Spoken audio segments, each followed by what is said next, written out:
what is up, you guys? It's your girl Eclipsing. My head hurts. Hi guys, welcome to my channel. It's Eclipsing, and today we have another tablet review. Very exciting one for me because this is the first time that I am using a display tablet. So a display tablet is one where it actually has a screen on it so that you could draw and see directly what you're drawing on it. So today's guest to match my bluish outfit here is this little buddy here. So the product that I'm looking at today is the GAOMON PD1161.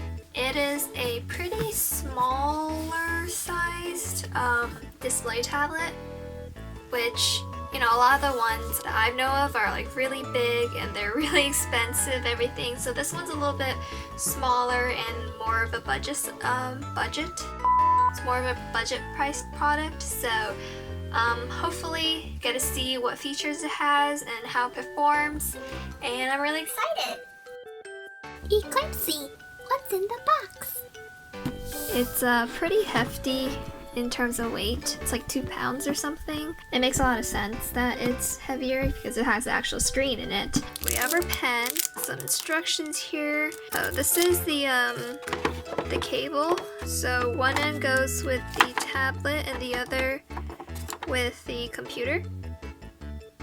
It's a little shot right here. And on the other end is 2 different ports. USB-C and HDMI. We also have a power adapter. There we go. These guys go together. Oh, that was easy. And then we have a little pen stand. Whoop. And we have one just for the globe. Wow. That's... I don't know why they have to package it again. Like, I feel like it's a waste of plastic to do it this way. You could just totally put it all in one. But here it is. Another one of these guys. And then here's the little quick start guide. Exciting. Alright, here's the actual tablet. I like how this time I have a nice little sticker to tell me to remove something. And then here's the little buttons here on the side. There's 8 of them. Here's some labels here. There's auto, minus, plus, menu, and power. And then this end is the ports that we'll be plugging in our cables to. Yep. I want to try it with my desktop. I hope the cable will be long enough to reach onto my desk. If not, I'm going to have to try it out with my laptop instead.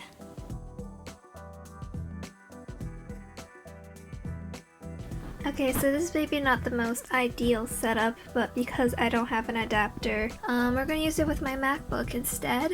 And here I have it set up, and I have kind of like a mess of cables there. I'm gonna take off this guy, cause, oh wait, let me go. It's like a kind of matte screen protector. So I finally got things set up. Right now I have it on mirrored mode, and the tablet actually does not come with the stand. So I used a stand that I have at home that's for tablets, like iPads, Samsung tablets, things like that. And it seems to hold it fine. It's not too heavy, and it's not too thick for it to work, so it works just fine for me. So I feel like there's a slight offset to where my mouse is compared to where the cursor is. Or where my pen tip versus the cursor. I'm gonna try to recalibrate it and hopefully that will help.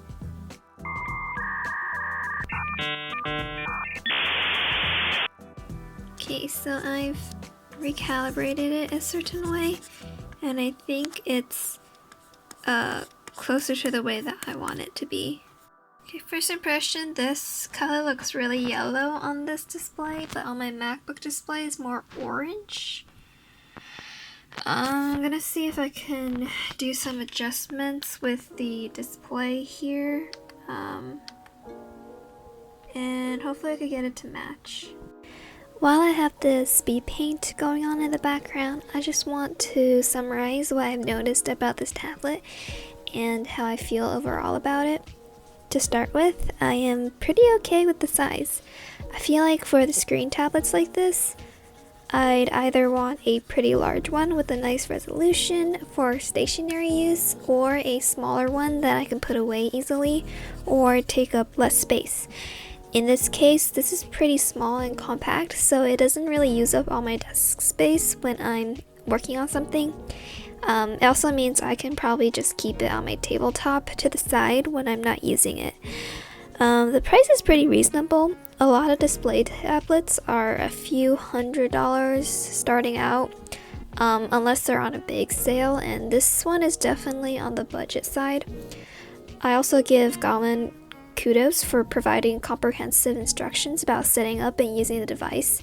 If I couldn't find it in the quick start guide, I could always find answers to most of my questions on their website or Amazon page, such as any extra steps to have it work with Mac OS, or instructions about ports and adapters that I can use, or like common display messages when something isn't working and what to do about it.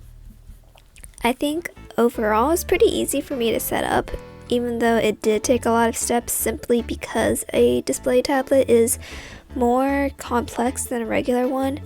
If you're familiar with computer monitors, it's not that much different in terms of the setup, other than you also have to calibrate the pen. It was just kind of annoying that I didn't have an appropriate adapter for me to use both the tablet with my desktop monitor at the same time, because both of them use HDMI, and I only have one HDMI port, and then going through the process of adjusting the screen settings to what my MacBook looks like was kind of a process. That's not to say that my MacBook is necessarily the most accurate color display, but whenever I draw on there, the result looks nice on my phone as well, so I consider it the one that I want to match to. The tablet screen is also a very standard resolution, so I mean, it's hard to compare that against the Retina display of my MacBook too, so lol. Speaking of accuracy, I definitely needed the recalibration in order for the mouse cursor to feel right and not too off from where my pen touches, which is, natural and expected for something like this. You have to have calibration for sure. When you calibrate it, there's a series of crosshairs that show up on the screen, and I feel like each one will dictate how it behaves in that area of the screen, because there's one corner of the screen where it felt a bit less accurate, and it was probably because I sucked at hitting the crosshairs consistently. I actually calibrated by hitting a little bit to the top and right of the center of the crosshairs, and that ended up putting the mouse cursor to where my pen tip is on the screen. I think this also depends on the angle the pen tip hovers and hits the screen, so everyone's mileage may vary. I don't think having a stand is really necessary for a tablet this small, but I personally like to have some vertical angling for any type of screen. With a normal tablet, it doesn't really matter because I'm looking at a different screen, which is big and vertical in front of my face. This product does not come with a stand bundled, but like I mentioned, I did have a different kind of stand that I was able to kind of use with it. I have been informed that a stand can be purchased separately for the tablet, so at least that's an option that's available. I also briefly tried it out without a stand at all. I didn't record that part, but I wasn't really that used to it lying flat on the desk, but it was okay when I sit with my legs propped up a bit or folded with my knees up and having the tablet kind of resting against my leg. That was kind of like working in a sketchbook in my lap, so it was kind of like, familiar for that position. And finally, the nib wore down a lot faster than I thought it would. I always joke about never changing my nibs because, well, I never do. But I feel like after doing like 5 simple drawings with this tablet, I'm already seeing very visible wear on the tip. Luckily, it comes with 8 replacements, but I do wonder how long it will last before I need to buy some more. None of my other tablet pens are compatible since they use different technologies, so I can't just use the other pens. Potentially, if the nibs are the same plastic material and shape, then maybe I can use the extra nibs from the other ones, but that's something I'd have to figure out. Overall, it's a pretty cool experience trying a new type of tablet. I really enjoyed being able to just work on the picture more directly. There's something more raw and nice about that instead of having to have hand-eye coordination and drawing the same curve like 10 times because I can't tell where my hand is going.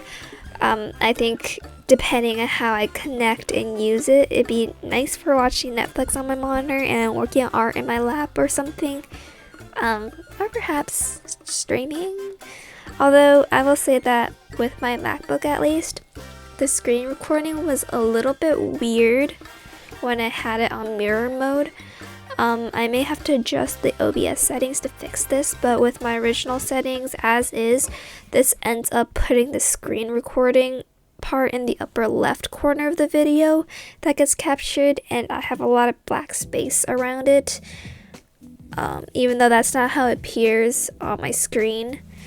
Probably has to do with changes in resolution for the display. That's something I'd have to look into. Anyways, those are my thoughts on the tablet. Thanks for watching, and I'm really glad to share my experience trying out a new type of tablet with you all. I'm going to try to get back to some more artsy videos that I've been putting off editing and everything. So I'll see you next time. Bye bye. Hi guys, welcome back to my channel. It's Eclipsing, and today we're going to do another tablet review. But this time it's going to be a little bit different. Oh my god, someone is running the garbage disposal.